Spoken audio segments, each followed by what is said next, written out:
अस्सलामुअलैकुम मेरे प्यारे प्यारे व्यूवर्स को मेरा प्यार भरा सलाम। मैं हूं हफ्सा फरीद और आप देख रहे हैं मेरा YouTube channel Hafsa Farid cooking. आज मैं आप सबके साथ गुड़ वाले चावलों की नहायत लजीज और मज़ेदार रेसिपी शेयर करने लगी हूं। साथ ही साथ आपको टिप्स एंड ट्रिक्स भी बताऊंगी। तो चलें रेसिपी बनाना शुरू करते हैं। इसके लिए सबसे पहले 500 ग्राम चावल लेंगे, धोकर भिगो कर रख देंगे। फिर लेंगे एक बर्तन, इसमें शामिल करेंगे 400 ग्राम गुड़ जिसको मैंने छोटे टुकड़ों में काट लिया है। 1 किलो पानी शामिल करेंगे। फ्लेम ऑन कर देंगे। जैसे ही ऐसे पानी गर्म होगा जो गुड़ है वो मेल्ट होना शुरू हो जाएगा। तो अब अच्छे से मिक्स कर लेते हैं और कवर करके रख देंगे हाई फ्लेम पर।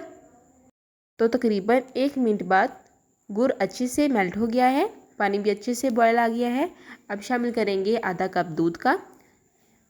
जब गुड़ अच्छे से मेल्ट हो जाए उसके बाद आपने आधा कप दूध शामिल करना है। दूध शामिल करने का फ़ायदा ये होगा कि जितने भी मैल वगैरह होगी उसको आप छलनी की मदद से निकाल लीजिएगा।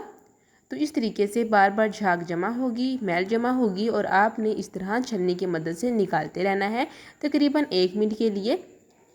और जब ये झाग आहिस्ता होना शुरू हो जाए यानी कि ख़त्म होने लग जाए तो फिर आपने निकाल लेना है पानी किसी बर्तन में छलनी की मदद से।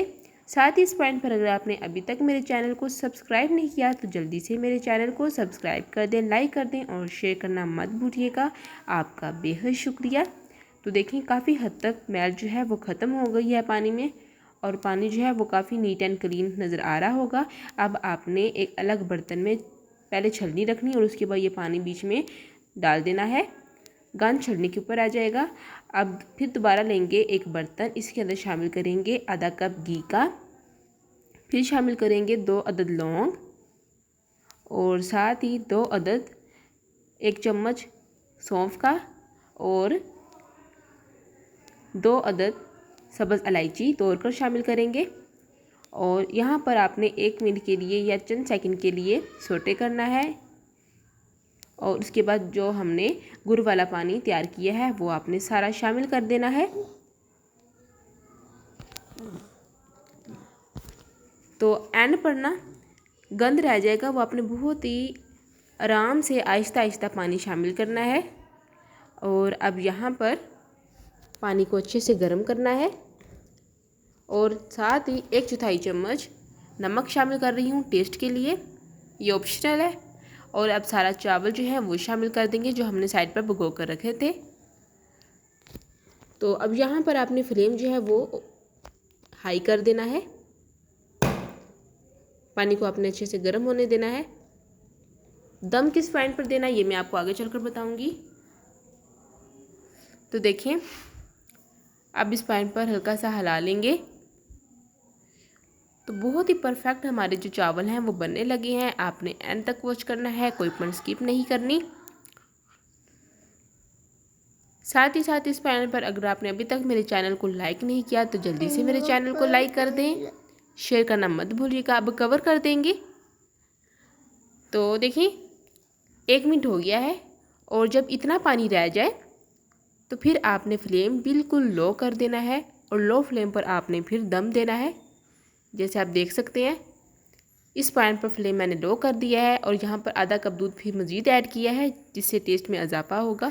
हल्का सा मिक्स कर लेंगे और यहाँ पर ना ऑप्शनल है, ये मैं क्रीम ऐड कर रही हूँ, दूध की मलाई अगर आपके पास है तो वो भी ऐड कर लीजिएगा, बहुत ही मज़े का टेस्ट आता है। तो यहाँ पर मैं क्रीम ऐड कर रही हूँ और अब एक रुमाल लेंगे उसको गीला करेंगे और गीले रुमाल से कैप जो है वो कवर कर लेंगे और फिर दम दे देंगे बिल्कुल इस तरह से। फ्लेम लो है। 10 से 15 मिनट दम देने के बाद कंडीशन देख लें आप। तो देखिए माशाल्लाह सुभान अल्लाह, हमारे आज की जो रेसिपी है वो तकरीबन तैयार हो चुकी है। एक एक दाना खिला खिला बना है, चावल बिल्कुल भी घुल मिल नहीं गए, बहुत ही परफेक्ट तरीके से राइस जो है वो बने हैं। इस रेसिपी को आपने भी ज़रूर ट्राई करना है। तो चलें अब डिश आउट कर लेते हैं। तो देखिए माशाल्लाह से हमारी आज की जो रेसिपी है वो तैयार हो चुकी है और अब आप अपने मेहमानों के साथ सर्व कर सकते हैं। इस पॉइंट पर आपके पास जो भी खुश्क मेवे हैं आप वो भी डाल सकते हैं। अल्लाह हाफिज़।